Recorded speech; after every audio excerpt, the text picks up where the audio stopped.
Welcome to Decipher. We're so excited to be here and welcome all of you here in Miami and even more of you tuning in from around the globe. It's incredible to see our growing community come together for the next couple of days to connect, learn, and celebrate all of the accomplishments we've collectively made over the past year. And just to give you a sense of how the community has come together for Decipher, I thought I'd pull out a few stats. One is all 50 US states are represented here today. There's people from about 60 countries, a little bit more than that, tuning in. And more than 3,000 people registered for this event. And of those 3,000 people, 20% are founders of their own blockchain projects. And so I think it's amazing to see so many people who are believers in the transformation that blockchain has sparked here today. And the response from the Algorand community has been amazing for Decipher. I just learned that we're only about 30 minutes in, but we've made over 400 million impressions on social media so far this morning. So I think that's amazing.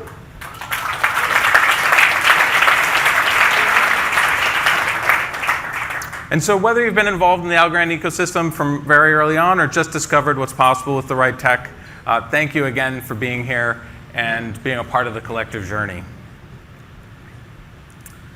So over the next couple of days, we'll all understand just how much exciting work is going on in the Algorand ecosystem. And as we jump into it, I thought a little bit of insight into what the next 36 hours would bring would be good for everybody.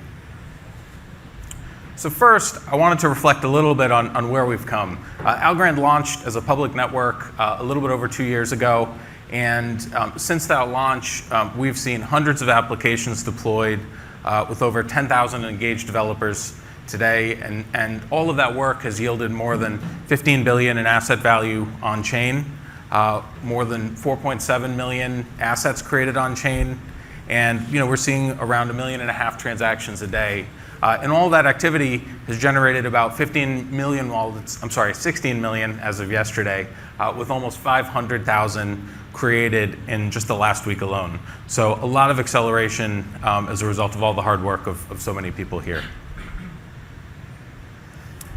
And if you take those stats into context, what they really are is a reflection of the real adoption that's taking place on the network. And while obviously there's too many applications for me to call out individually, I thought I would just talk about a few interesting areas that you're going to hear from some of the talks over the next couple of days. One is gaming. From play-to-earn strategies to NFT marketplaces for fan engagement, we're seeing a ton of interesting work happening there. Artists and musicians changing the game for rights management, revenue streams, and more, and all at scale with lots of interesting applications and artists joining in, and we'll share more about that in a few minutes. And over a dozen stablecoins seeing real traction out in the marketplace, and tokenization of assets like real estate, other security tokens, but really kind of bringing traditional assets on chain in a way that we're not really seeing in other places. Payments, from remittances to specific industry payment solutions, we're seeing a wide range of payment solutions launching on chain, and you'll hear more about a variety of those. And national initiatives, I think this is something that Algorand in particular is known for, whether it's healthcare payments in Bermuda or Panama, music rights from Italy, Colombia's national vaccine passport, or El Salvador's government infrastructure. All of those are using Algorand today, with more to come. So why are we seeing this kind of traction? First is the tech. And I wanted to start by just giving a shout out to the core developers who have delivered since day one. So how about giving them all a hand?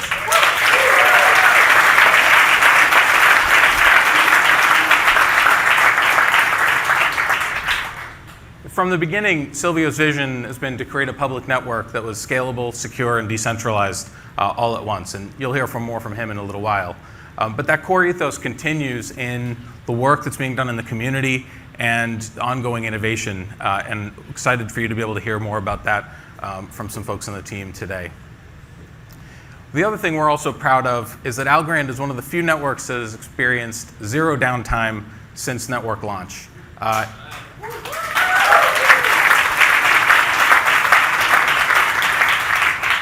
And that's while delivering, on average, one protocol update a month and 2 major protocol upgrades a year since launch. So I think it's a really great achievement, and I think that that's the kind of reliability and work that has to go into securing money and being a place where people can deliver high-scale applications and know that it's going to work reliably for them. The next is sustainability. We see this as a really important thing in the community and something that isn't talked about enough in blockchain. And something that we've really focused on is taking a lead on being environmentally friendly and really bringing that forward in the blockchain world.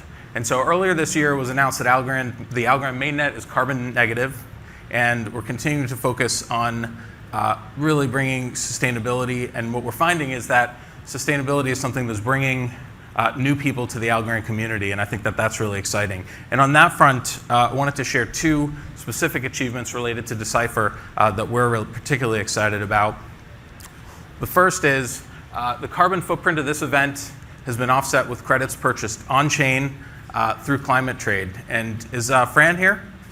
Fran, maybe you could stand up and just wave to everybody. Give a hand to Fran.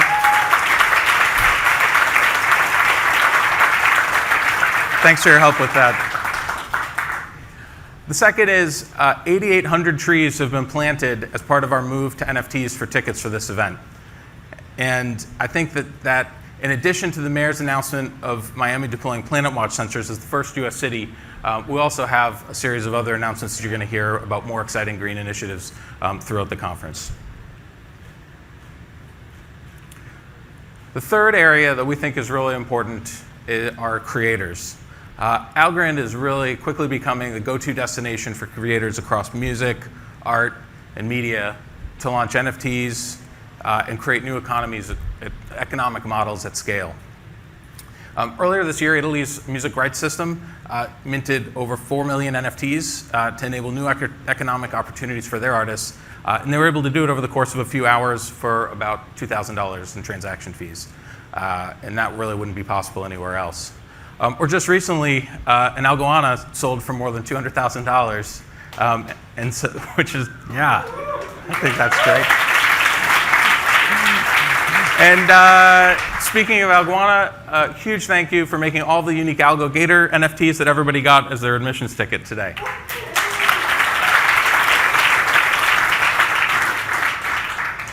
And last but not least, in terms of how it's influencing the show itself, the music that you hear between sessions is the first ever blockchain-powered music, or is powered by the first ever music synchronization license. So thanks to Keatley and the entire team at Dequency for making that happen. Keatley, are you? Thank you.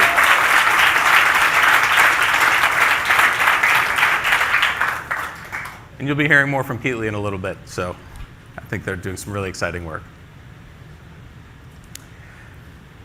And one of the I'd say most important pillars in the ecosystem is funding. It really helps get so many projects off the ground, helps provide liquidity when they launch, and we've been fortunate to have the support of a lot of different partners in the ecosystem. We're excited to see new investment funds, accelerators, staking programs, and liquidity sources really helping to take the ecosystem to the next level. I just wanted to call out a few of our biggest supporters there. Borderless Capital was the first fund focused on Algorand and has made over 100 investments in the past 2.5 years, and I think has done really great work in bringing things from launch to where we are today. And also, congrats to them. They just launched a $10 million Planets Fund in support of PlanetWatch and an air sensor deployment. So congrats to them. And I know you're all going to hear more from David and Arul over the course of today and tomorrow on their future plans as well. You just saw Michael. Arrington Capital has been laser focused on DeFi and infrastructure, and they're supporting a lot of exciting projects out there like AlgoFi, TinyMan, and now C3 that was just announced last week. So really excited about their support. And Skybridge, Anthony Scaramucci's fund, recently launched really a fund focused on broader institutional adoption, enterprise applications, and new markets. And you're going to hear more here about the first product launches from Skybridge and Unlocks which we're really excited about. And I think that that theme of bringing new users into the blockchain and crypto ecosystem is going to be incredibly important. And last but not least is HiveMind, which is focused on long-term staking and growth. You'll hear more about their launch here at Decipher, but wanted to just call out Matt Zhang and congratulate him for moving over to the crypto world after 15 years at Citi. I don't know if Matt's in here, but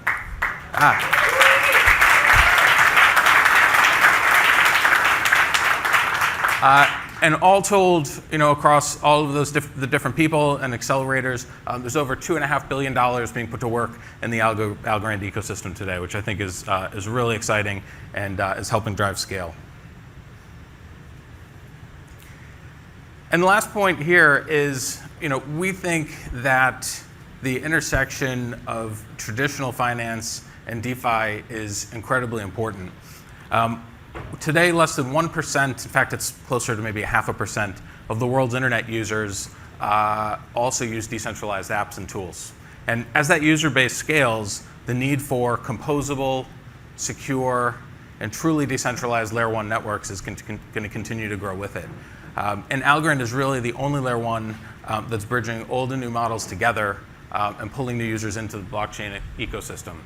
And so if you think about that, the creator economy is bringing in new users through music and art, and artists that already have large user bases. If you look at things like security tokens, we're bringing traditional asset classes on chain with things like real estate and other assets, and those can bring enormous scale in terms of dollar value very quickly. And national projects bring large user bases on chain. If you look at Colombia as an example, their national vaccine passport program, that will ultimately get deployed to all 15 to 20 million people in that country and has been made into law. So I think that all these things are really important and ultimately one by one serve as the building blocks to continue to scale up. You'll hear more about long-term value from Sean Ford in the morning, but these intersections we think are really core to scaling up an ecosystem very quickly. And I think one of the kind of last but most important points on this one is that no matter what you're building, this is the first time ever where public permissionless tools, financial tools, are available to everyone to create new applications. And that's something that's really never existed before. In the past, all of the financial tools lived inside banks, and nobody knew what was going on with them. And so I think the fact that not only people can build exciting applications, but can use the other applications that exist as the building blocks in the network is incredibly important. So we really hope that you enjoy the next couple of days here at Decipher. I think that I don't think that there's going to be any way that any of you can leave without being excited by what's going on. I think you'll get new perspective from all the amazing group of speakers and panelists. But most importantly, I think, as all of you, as the leader of the Algorand ecosystem, I think it's great for everyone to have a couple of days to connect and spend time with each other. And I'm excited to see what new applications come out of the discussions here.